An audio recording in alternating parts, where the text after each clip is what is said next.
In computer programming, a subroutine is a sequence of program instructions that perform a specific task, packaged as a unit.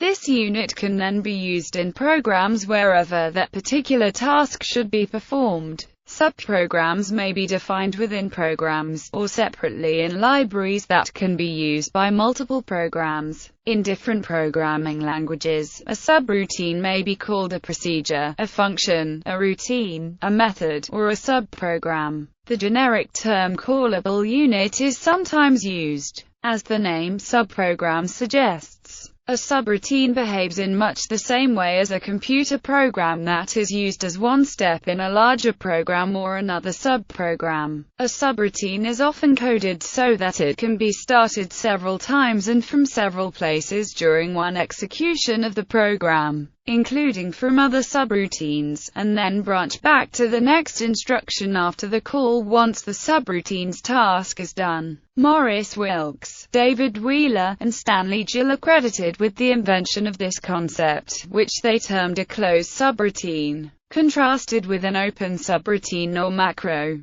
Subroutines are a powerful programming tool, and the syntax of many programming languages includes support for writing and using them. Judicious use of subroutines will often substantially reduce the cost of developing and maintaining a large program, while increasing its quality and reliability. Subroutines, often collected into libraries, are an important mechanism for sharing and trading software. The discipline of object-oriented programming is based on objects and methods. In the compiling method called threaded code, the executable program is basically a sequence of subroutine calls. Main concepts. The content of a subroutine is its body, which is the piece of program code that is executed when the subroutine is called or invoked. A subroutine may be written so that it expects to obtain one or more data values from the calling program. The calling program provides actual values for these parameters, called arguments.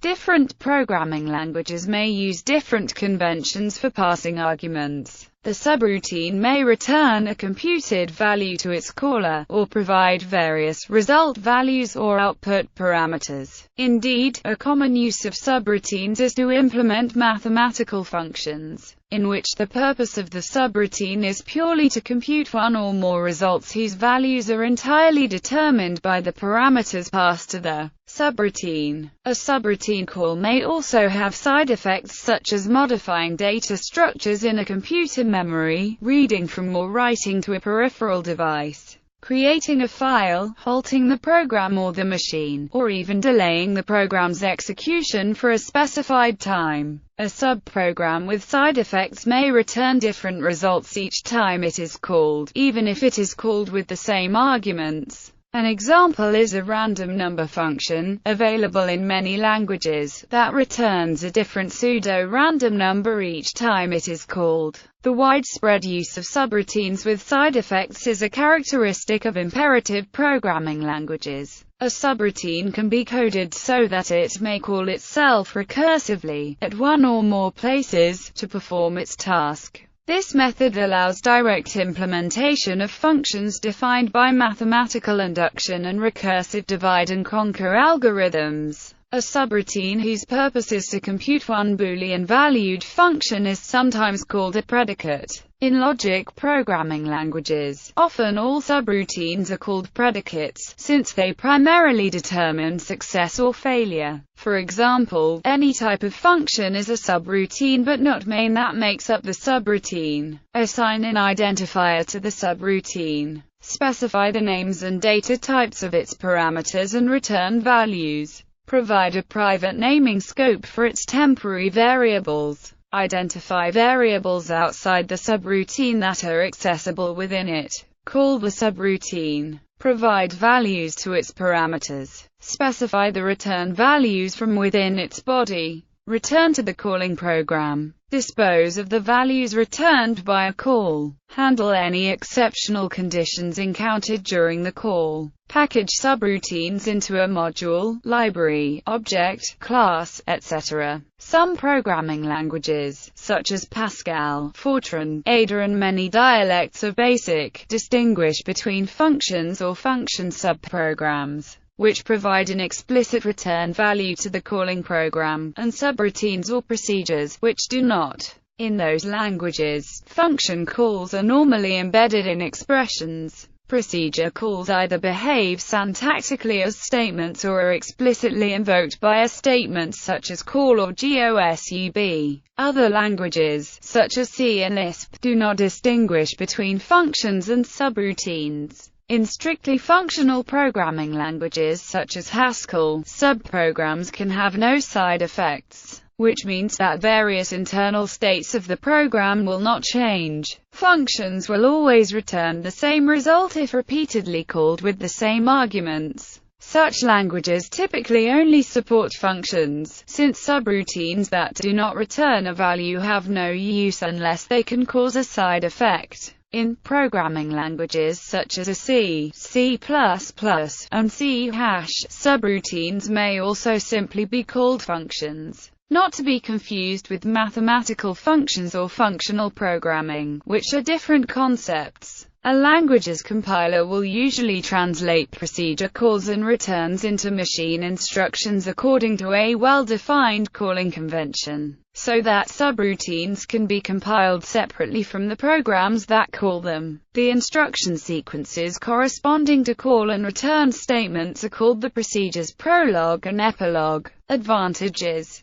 The advantages of breaking a program into subroutines include decomposing a complex programming task into simpler steps. This is one of the two main tools of structured programming, along with data structures. Reducing duplicate code within a program, enabling reuse of code across multiple programs, dividing a large programming task among various programmers, or various stages of a project, hiding implementation details from users of the subroutine, improving traceability. By not decomposing the code into subroutines, debugging would be impaired severely. Disadvantages. Invoking a subroutine imposes some computational overhead in the call mechanism. The subroutine typically requires standard housekeeping code, both at entry to, and exit from, the function. History. The idea of a subroutine was worked out after computing machines had already existed for some time. The arithmetic and conditional jump instructions were planned ahead of time and have changed relatively little, but the special instructions used for procedure calls have changed greatly over the years. The earliest computers and microprocessors, such as the small-scale experimental machine and the RCA 1802,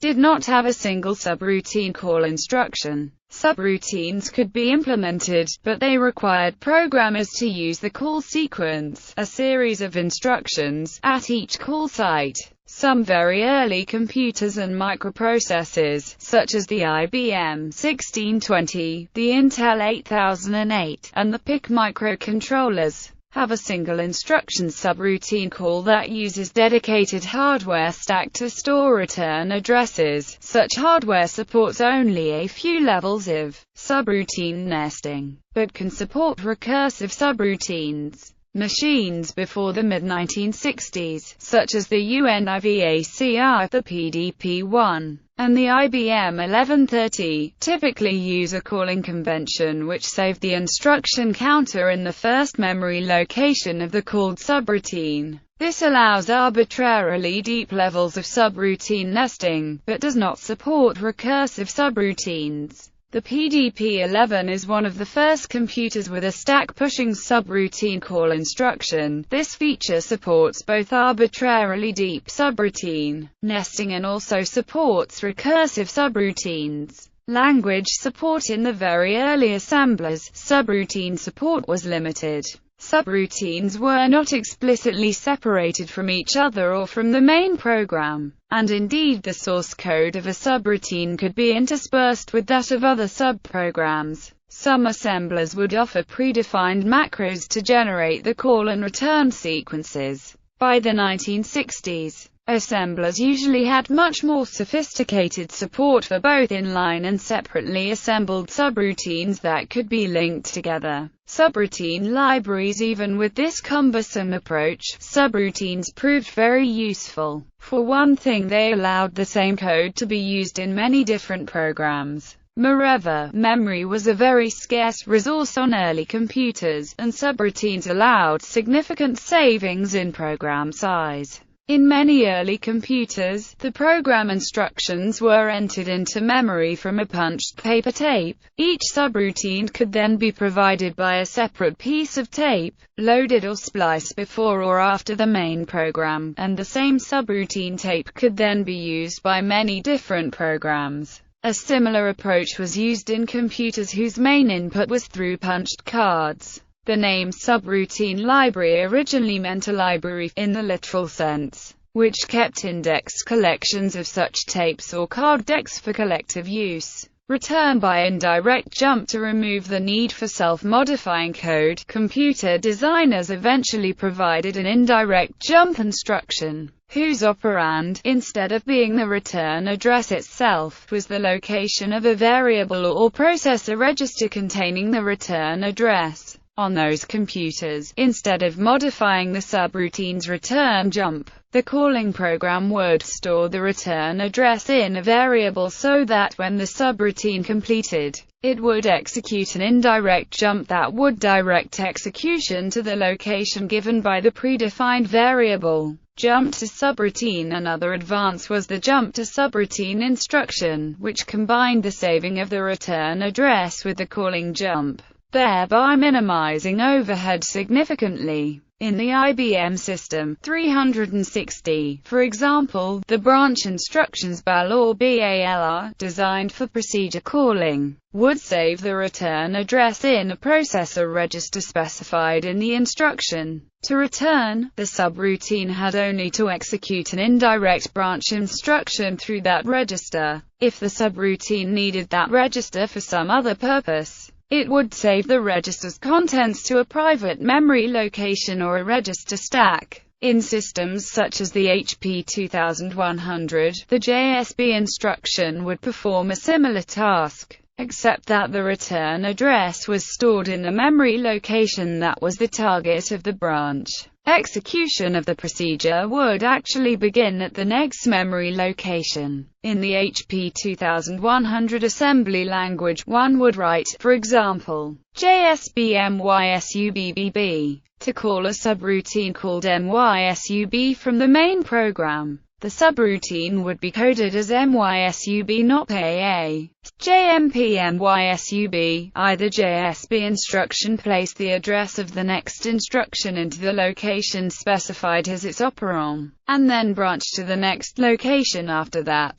The subroutine could then return to the main program by executing the indirect jump JMP MYSUB, which branched to the location stored at location MYSUB. Compilers for Fortran and other languages could easily make use of these instructions when available. This approach supported multiple levels of calls. However, since the return address, parameters, and return values of a subroutine were assigned fixed memory locations, it did not allow for recursive calls. Incidentally, a similar method was used by Lotus 1, 2, 3 in the early 1980s, to discover the recalculation dependencies in a spreadsheet. Namely, a location was reserved in each cell to store the return address. Since circular references are not allowed for natural recalculation order, this allows a tree walk without reserving space for a stack in memory, which was very limited on small computers such as the IBM PC. Call stack. Most modern implementations use a call stack, a special case of the stack data structure, to implement subroutine calls and returns.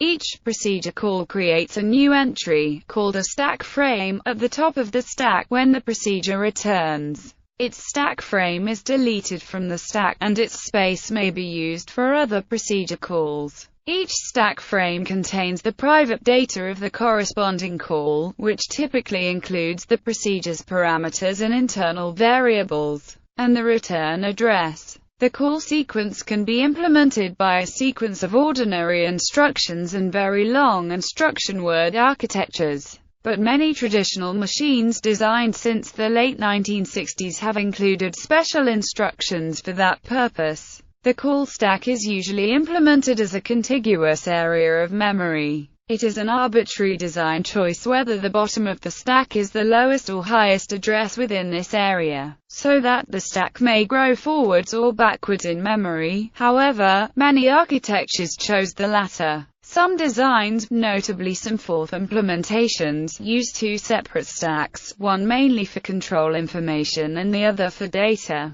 The former was, or worked like, a call stack and was only indirectly accessible to the programmer through other language constructs, while the latter was more directly accessible. When stack-based procedure calls were first introduced, an important motivation was to save precious memory. With this scheme, the compiler does not have to reserve separate space in memory for the private data of each procedure. At any moment, the stack contains only the private data of the calls that are currently active. Because of the ways in which programs were usually assembled from libraries, it was not uncommon to find programs that include thousands of subroutines, of which only a handful are active at any given moment. For such programs, the call stack mechanism could save significant amounts of memory. Indeed, the call stack mechanism can be viewed as the earliest and simplest method for automatic memory management. However, another advantage of the call stack method is that it allows recursive subroutine calls. Since each nested call to the same procedure gets a separate instance of its private data, delayed stacking. One disadvantage of the call stack mechanism is the increased cost of a procedure call and its matching return. The extra cost includes incrementing and decrementing the stack pointer, and accessing the local variables and parameters by frame relative addresses, instead of absolute addresses. The cost may be realized in increased execution time, or increased processor complexity, or both. This overhead is most obvious and objectionable in leaf procedures or leaf functions, which return without making any procedure calls themselves. To reduce that overhead, many modern compilers try to delay the use of a call stack until it is really needed. For example, the call of a procedure P may store the return address and parameters of the called procedure in certain processor registers, and transfer control to the procedure's body by a simple jump. If procedure P returns without making any other call, the call stack is not used at all. If P needs to call another procedure Q, it will then use the call stack to save the contents of any registers that will be needed after Q returns. C and C++ examples. In the C and C++ programming languages, subprograms are termed functions. These languages use the special keyword void to indicate that a function takes no parameters or does not return any value. Note that C functions can have side effects, including modifying any variables whose addresses are passed as parameters. Examples: void function 1, some code *. The function does not return a value and has to be called as a standalone function, e.g., function 1, return 5. This function returns a result, and the call can be part of an expression, e.g., x plus function 2, char selection, equals s, m, t, w, t, f, s, return selection, number. This function converts a number between 0 to 6 into the initial letter of the corresponding day of the week, namely 02, s, 12, m, 62, s. The result of calling it might be assigned to a variable, e.g., num_day equals function 3. Void function 4, This function does not return a value but modifies the variable whose address is passed as the parameter. It would be called with function 4.